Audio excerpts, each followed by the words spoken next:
تیرا کلام رہے گا قائم پہاڑ جب نہ رہے خدایا، تیرے منہ کی ایک بات بھی ٹلے گی نہ چاہے کچھ بھی ہو، تیری مان دیے ہے زندہ سونے سے بھی قیمتی، میرا دل یہ دے گواہی ہے یہ کتاب عظیم، نازل کرے اپنا کلام شکستہ دلوں کو سکون ملے، تاریکی دور ہو میری راہیں روشن کر، دل اپنا کلام کثرت سے اے خدا بدل دے، رہائی دے کثرت سے پھل ملا، کلام رہے گا قائم پہاڑ جب نہ رہے خدایا، تیرے منہ کی ایک بات بھی ٹلے گی نہ چاہے کچھ بھی ہو۔ عزیز ناظرین، میں ایاد ظریف آپ تمام دیکھنے والوں کو ہمارے روز کے بائبلی مطالعاتی پروگرام کی نئی قسط میں خوش آمدید کہتا ہوں۔ ہم بے حد خوش ہیں کہ خدا نے ہمیں بائبل کے مطالعے کا موقع بخشا جو خداوند کا زندہ کلام ہے۔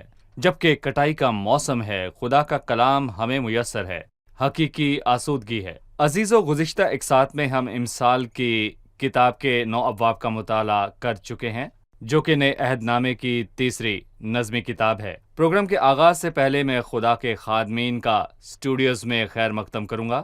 ڈاکٹر فیاض خوش آمدید، شکریہ بھائی اسام خوش آمدید، بہت شکریہ، اور اسٹوڈیو میں آئے ہمارے دیگر مہمانوں کو بھی خوش آمدید۔ بھائی اسام، میں 9ویں باب کی چند آیات پڑھنے کے بعد آپ سے سوال کروں گا۔ حکمت نے اپنا گھر بنا لیا، اس نے اپنے 7 ستون تراش لیے ہیں، اس نے اپنے جانوروں کو ذبح کر لیا اور اپنی مے ملا کر تیار کر لی، اس نے اپنا دسترخوان بھی چن لیا، اس نے اپنی سہیلیوں کو روانہ کیا ہے، وہ خود شہر کی اونچی جگہوں پر پکارتی ہے، جو سادہ دل ہے ادھر آ جائے، اور بے عقل سے وہ یہ کہتی ہے، آؤ میری روٹی میں سے کھاؤ اور میری مے ملائی ہوئی مے میں سے پیو، اے سادہ دلو باز آؤ اور زندہ رہو اور فہم کی راہ پر چلو۔ بھائی اسام، میں چاہوں گا کہ آپ حکمت کے پکارنے پر تبصرہ کیجئے، جس نے اپنا گھر بنا لیا اور 7 ستون تراش لیے اور اپنی سہیلیوں کو پکارنے کو روانہ کیا۔ یہ ایک خوبصورت تشبیہ ہے جو حکمت کے مقام کی طرف اشارہ کرتی ہے، جہاں لوگ پہنچ سکتے ہیں۔ جب ہم کسی جگہ جا رہے ہوتے ہیں اور ہمیں اس کا پتہ معلوم ہوتا ہے تو ہم وہاں پہنچ جاتے ہیں، لیکن اگر ہم مکمل پتہ بنا کسی تلاش کرتے ہیں تو یہ مسئلہ ہو جاتا ہے۔ گویا یہ کہنا چاہتا ہے کہ حکمت ایک مقام ہے، اس کا اسکول یا ادارہ ہے، جو کہ مضبوط بنیاد پر تعمیر کیا گیا ہے، 7 مضبوط ستون پر۔ اس کے کہنے کا مطلب ہے کہ اس بنیاد کی سچائی اور انصاف ہے، اور حکمت ہر ایک کو پکارتی ہے، اور اس نے اپنی سہیلیوں کو روانہ کیا تاکہ مجھے اور ہمارے تمام پیارے ناظرین کو تسلی ہو جائے کہ چند باتوں میں ہمارے علم و فہم کی کمی کے سبب ہم خدا کی معلومات کے بے خبر اور اس کی حکمت سے محروم نہیں ہو سکتے ہیں۔ وہ ہمیں پہچاننا چاہتا ہے۔ وہ کہتا ہے، اس نے اپنے جانوروں کو ذبح کر لیا، اس نے اپنے گھر کی بنیاد قربانیوں پر رکھی، اس نے اپنی مے ملا کر تیار کر لی، اس نے اپنی سہیلیوں کو روانہ کیا ہے۔ وہ جو سادہ دل ہیں ادھر آ جائیں، اس نے اپنی سادگی کا اعتراف کرنا ہوگا، یعنی کہ جب تک میں اپنی سادگی کا اعتراف نہ کروں میں اس دعوت کو قبول نہیں کر سکوں گا۔ اس نے انہیں نہیں بلایا جو اپنی ہی نگاہ میں دانش مند۔ گویا خدا ہم میں سے ہر ایک سے کہنا چاہتا ہے کہ میں تمہیں حکمت عطا کرنا چاہتا ہوں۔ جو کوئی مانگتا ہے خدا اسے حکمت عطا کرتا ہے، اور وہ سب کو ملامت کیے بغیر فراخ دلی سے اس کو عطا کرتا ہے۔ وہ 6 آیت میں یوں پکارتی ہے کہ اے سادہ دلو باز آؤ۔ مجھے توقع تھی کہ وہ کہے گی کہ اے سادہ دلو باز آؤ کہ سمجھدار بنو، یا اے سادہ دلو باز آؤ تاکہ ہوشیار بنو، پر وہ کہتی ہے اے سادہ دلو باز آؤ۔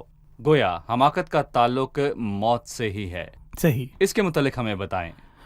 دیکھیں، حقیقی زندگی میں سچ یہ ہے کیونکہ بہت بار حماقت موت کا سبب بنتی ہے، حمایت بیماری کا سبب بن سکتی ہے، اور بالآخر موت کا۔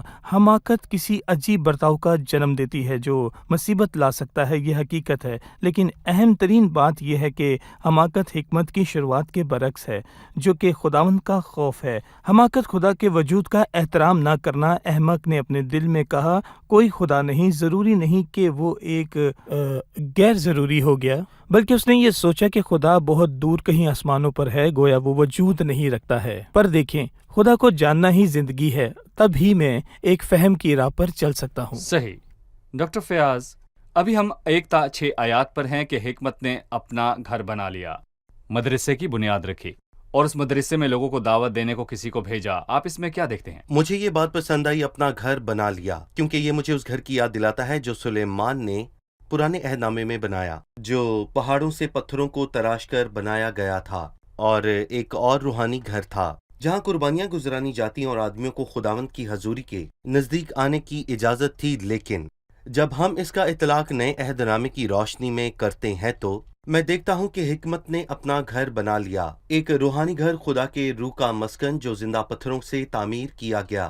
آپ کا مطلب ہے کلیسیا؟ جی ہاں، اور اس کا کیا بائبل میں کوئی ایسا حوالہ ہے جو بتاتا ہے کہ کلیسیا خدا کا گھر ہے؟ اس کا گھر ہم ہیں۔ اس کا گھر ہم جی، ہیں۔ روحانی گھر، خدا کے سکونت کا مکان جو زندہ پتھروں سے بنا ہے۔ اور میں دیکھتا ہوں کہ جیسا اسام نے کہا کہ ایک مقام، ایک پتہ ہے جس پر سبھی پہنچ سکتے ہیں، یعنی کہ کلیسیائی اجتماع، اور اس لیے وہ کہتا ہے اس نے اپنے ستون تراش لیے۔ یہ الفاظ ایماندار پر اثر انداز ہونے کے حوالے سے ہیں۔ ستون خوبصورتی کو ظاہر کرتے ہیں، کسی کی خوبصورتی کا اظہار کرتے ہیں، اور خوبصورتی ایمانداروں میں قدرتی طور پر موجود نہیں۔ سو تراشنے سے مراد ہے کام کرنا۔ اس امر میں ایمانداروں کی طرف سے جد و جہد اور رد عمل درکار ہے تاکہ فضل کے کاموں کو قبول کیا جائے، اور ستون 7 ہیں جو کہ کامل انحصار کی طرف اشارہ ہیں، اور کچھ لوگ 7 ستونوں کو فضل کی 7 صفات سے جوڑتے ہیں جو کہ یعقوب 1 میں درج ہیں، مگر جو حکمت اوپر سے آتی ہے، اول تو وہ پاک ہوتی ہے، پھر ملنسار، حلیم اور تربیت پذیر، رحم اور اچھے پھلوں سے لدی ہوئی، بے طرفدار اور بے یار ہوتی ہے، اور اس نے اپنے جانوروں کو ذبح کر لیا، اس نے اپنی میں ملا کر تیار کر لی، اور اس نے اپنے جانوروں کو ذبح کر لیا، اور یہ مسیح کو ظاہر کرتا ہے۔ اور حکمت ہر اس شخص کو کہتی ہے جو مسیح کو نہیں جانتا کہ اس نے تمہارے لیے جان دی، جس کے دہرائے جانے کی اور اضافہ کرنے کی ضرورت نہیں۔ میں مسیح کے لہو کی علامت ہے اور ان خوشبوؤں کی جو مسیح کو شافی اور نجات دہندہ قبول کرنے والے ہر شخص کے لیے رکھی گئی ہے۔ وہ روح القدس کی خوشبو سے بھر جائے گا، اور اس نے اپنا دسترخوان بھی چن لیا ہے۔ یہ انجیل کی صفات کو پیش کرتا ہے کہ وہ ہمارے دشمنوں کے روبرو ہمارے آگے دسترخوان بچھاتا ہے، اور جو کوئی آتا ہے اسے اس سے کھانے کا پورا حق ہے، اور جیسا مسیح نے کہا، وہ بھی جو مجھے کھائے گا میرے سبب سے زندہ رہے گا۔ مسیح کو کھانے سے مراد یہ ہے کہ اس پر ایمان رکھنا، اور اس نے اپنی سہیلیوں کو روانہ کیا ہے، اور یہ خوشخبری کی علامت ہے جو کہ ہر طرح کے لوگوں کو دی گئی ہے۔ صحیح، زبردست باتیں ہیں۔ ہم ایک وقفے کے بعد مہمانوں کے سوالات کے ساتھ حاضر ہوں گے۔ ناظرین، ملتے ہیں ایک چھوٹے سے وقفے کے بعد۔ اگر آپ کا کوئی بھی سوال ہو تو وقفے کے دوران دیے گئے پتے پر ہمیں ارسال کیجیے، ہم اس کا جواب ضرور دیں گے۔ ملتے ہیں ایک وقفے کے بعد۔ خدا کا کلام ایک ایسا کمپس ہے جو آپ کو راہ سے بھٹکنے نہیں دیتا۔ یہ ایک ایسا اسکول ہے جس کا کوئی بھی طالب علم نہیں کہتا کہ میں سب جان گیا ہوں، بلکہ ہم ہر روز اس میں غوطہ زن ہوتے ہیں اور نئے خزانوں کو تلاش کرتے ہیں جن میں حکمت کے موتی ہیں، کیونکہ خدا کا کلام آج بھی ہمیں سکھاتا اور رہنمائی اور ہدایت دیتا ہے۔ یہ ماہر استاد اور رہنما ہے۔ میرے دوست، خدا کا کلام ہی آپ کے لیے حکمت اور رہنمائی کا مرکز ہو۔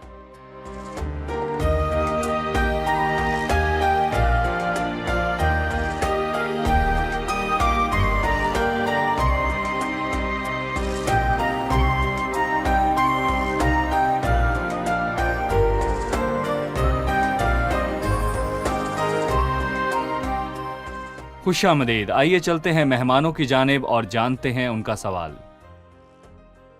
7ویں آیت سے وہ ٹھٹھا بازوں کو تنبیہ یا شریر کو ملامت کرنے کے حوالے سے خبردار کرتا ہے اور مشورہ دیتا ہے کہ اس کی بجائے ہم دانا کو تنبیہ کریں، جبکہ حکمت خود سادہ دلوں اور ٹھٹھا بازوں کو پکارتی ہے۔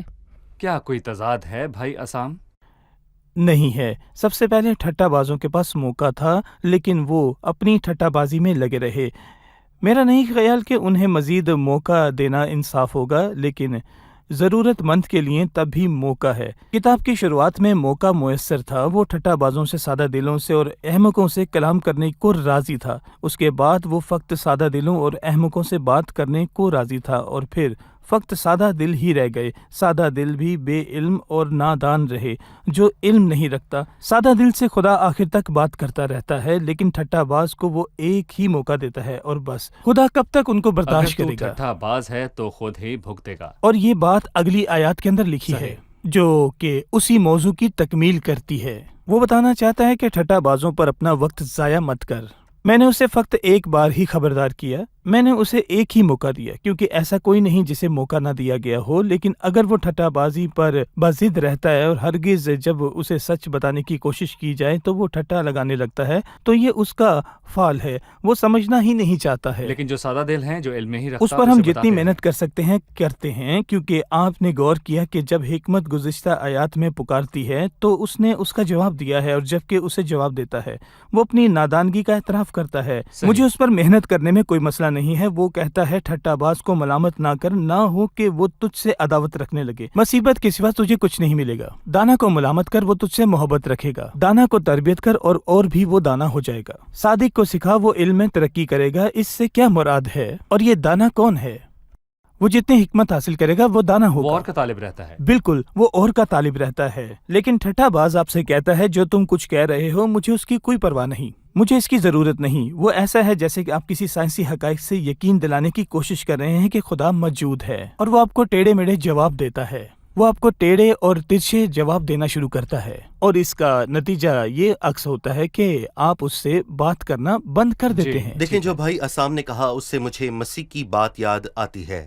پاک چیز کتوں کو نہ دو اور اپنے موتی سوروں کے آگے نہ ڈالو. میں کسی تمسکر اڑانے والے شخص سے مسیح کے کاموں کی بلند و بالا باتیں نہیں کر سکتا کیونکہ وہ تمسکر اڑاتا ہے. میں اس سے بات نہیں کرنا چاہتا. صحیح. ڈاکٹر فیاض 10ویں آیت میں لکھا ہے خداوند کا خوف حکمت کا شروع ہے اور اس قدوس کی پہچان فہم ہے. یہ آیت پہلے بھی موجود ہے کہ خداوند کا خوف علم کا شروع ہے. یہاں پھر سے اسے دہرانے کا مقصد خدا کے کلام میں کوئی بات بے جا یا پھر بے مقصد دہرائی نہیں گئی ہے، اور ایسا نہیں ہو سکتا کہ خدا کے کلام میں کوئی بات بے جا دہرائی جائے، اور اگر دہرائی گئی ہے تو اس کی اہمیت کی تصدیق ہے کہ وہ بات مطلب اٹل ہے، ورنہ وہ بات دہرائی نہ جاتی. اور میں کہوں گا کہ حکمت کے مطابق چلنے کی شروعات میں ہمیں سکھایا گیا، اور سب کو یہ سیکھنے کی ضرورت ہے کہ خدا کا خوف حکمت کا شروع ہے. اور اس کا یہ مطلب نہیں کہ میں مسیح میں زندگی شروع کرتے ہی سب کچھ سیکھ لوں گا، اور جب میں خدا کے کلام سے یہ سب کچھ سیکھ لوں گا تو خدا کا کام ختم ہو جائے گا. نہیں، بلکہ یہ وہ سبق ہے جو مجھے دن بدن سیکھنا ہے. اور میں کہوں گا کہ داؤد کو اس بات کی ضرورت تھی کہ وہ یاد رکھے کہ خداوند کا خوف دنائی کا شروع ہے. اور جب داؤد 50 سال سے زائد عمر کا ہوا تو وہ اس سبق کو بھول گیا. جب وہ چھت پر ٹہل رہا تھا تو ایک مصیبت برپا ہوئی، اور میں کہوں گا کہ کاش داؤد اس سبق کو عمر بھر نہ بھولتا. میں کہوں گا کہ یہ سبق جو ہم خداوند میں اپنی زندگی کی شروعات میں سیکھتے ہیں اسے تمام عمر اپنی آنکھوں کے سامنے رکھیں. صحیح. پہلے باب میں بیٹا گھر کے اندر تھا اور اسے اس حکم کی ضرورت تھی کہ خدا کا خوف علم کا شروع ہے. 9ویں باب میں بیٹا باہر ہے، شاید گلی میں، اور پھر سے پکارا گیا کہ خدا کا خوف حکمت کا شروع ہے. یہ سبق ہم اپنے بچوں اور بھائیوں کو ہر مقام پر دینا چاہتے ہیں، بھلے ہی وہ گھر پر ہوں، یونیورسٹی میں ہوں، گلی میں ہوں، کام پر ہوں. خدا کا خوف حکمت کا شروع ہے. بھائی اسام 11ویں اور 12ویں آیت ہے کیونکہ میری بدولت تیرے ایام بڑھ جائیں گے اور تیری زندگی کے سال زیادہ ہوں گے. اگر تو دانا ہے تو اپنے لیے، اور اگر تو ٹھٹھا باز ہے تو خود ہی بھگتے گا. بات اب بھی ٹھٹھا بازوں اور ان کے انجام کی ہو رہی ہے. ہمیں اس آیت کے ذریعے بتائیے کہ ٹھٹھا باز کا کیا انجام ہے. میں حکمت کے انجام اور ٹھٹھا بازی کے انجام کے بیچ موازنہ کرنا چاہوں گا. وہ کہتا ہے اگر تو حکمت کی راہ پر چلے، اور سب سے زیادہ حکمت کی بات مسیح کو قبول کرنا جو حقیقی حکمت ہے، نتیجہ یہ ہوگا کہ تیرے ایام بڑھ جائیں گے اور تیری زندگی کے سال زیادہ ہوں گے. ایک یہودی کے لیے ان الفاظ کا مطلب برکت ہے، کیونکہ طویل العمری ایک برکت ہے کہ میں اسے عمر کی درازی سے افزودہ کروں گا، اور اپنے ماں باپ کی عزت کرنا کہ تیری عمر دراز ہو. یہ ایک برکت تھی جو یہودیوں کو دی جاتی ہے. یہاں بات برکت کی ہو رہی ہے. آج برکت کیا ہے؟ آج برکت یہ ہے کہ ہم مسیح میں ابدی زندگی حاصل کریں. تیرے ایام بڑھ جائیں گے، نہ صرف زمین پر، بلکہ ہم یہ سمجھ سکتے ہیں کہ بڑے ہوئے ایام سے مراد ہے کہ وہ ابدی ہو جائیں گے. اسی خدا کے ایام کی مانند جس کے ایام کا نہ آغاز ہے اور نہ حیات کا آخر ہے۔ خدا کے ساتھ ایک خوشحال ابدیت ہوگی۔ گویا وہ کہنا چاہتا ہے کہ حکمت کے نتیجہ میں مسیح کے وجود کو گزشتہ باب کے مطابق حکمت سے قبول کرنے کے نتیجے میں لکھا ہے تیرے ایام بڑھ جائیں گے، اس کے برعکس لکھا ہے تو قیمت ادا کرے گا۔ سو سلیمان کہتا ہے اگر تو دانا ہے، گویا سلیمان جو دانش مند سلیمان ہے؟ جی، اگر تو ٹھٹا باز ہے تو خود ہی بھاگے گا۔ میں سمجھتا ہوں کہ ہم سب کو اس بات کو سمجھنا چاہیے، تیری حکمت تیرے حق میں گنی جائے گی اور تیرے ٹھٹا کرنے کا حساب تجھ سے لیا لیکن جائے ٹھٹا باز گا۔ کو کیا بھگتنا پڑے گا؟ تو خود ہی بھگتے گا۔ وہ کیا بھگتے گا؟ دیکھیں، ہماری عملی زندگی میں اگر ہم ایک احمقانہ فیصلہ کرتے ہیں تو اس کے صحیح۔ نتائج بھی ہم بھگتتے ہیں۔ اگر میں تیسری منزل سے کود کے احمقانہ شاید فیصلہ کروں ٹانگ ٹوٹ تو جائے ہڈی یا ٹوٹ جائے ریڑھ کی گی۔ ہڈی ٹوٹے یا موت ہی ہو جائے۔ جی بالکل۔ جی جی، اس کے نتائج کے مجھ میں ہی بھاگتے ہوں گے۔ یہ ایک معمولی زندگی کی بات ہے، اور اگر میں ایک دانش مندانہ فیصلہ کروں تو میری حکمت میرے حق میں ہوگی۔ ابدی زندگی کا معاملہ بھی ایسا ہی ہے۔ اگر ایک شخص احمقانہ فیصلہ کرتا ہے صحیح۔ تو اسے اس کے نتائج بھگتنے ہوں گے، اور سب سے احمقانہ فیصلہ مسیح کو رد کرنا ہے نہیں، بلکہ اسے قبول کرنے میں دیر کرنا ہے۔ ہمیں اپنی زندگی میں مسیح کو قبول کرنے کی ضرورت ہے۔ جب تک ایک انسان زندہ ہے تب تک امید ہے۔ یہاں زندگی ختم، وہاں امید ختم۔ بالکل۔ ٹھیک ہے، ہم وقفے کے بعد مطالعے میں آگے بڑھیں گے۔ ناظرین، ملتے ہیں ایک چھوٹے سے وقفے کے بعد، ہمارے ساتھ رہیے۔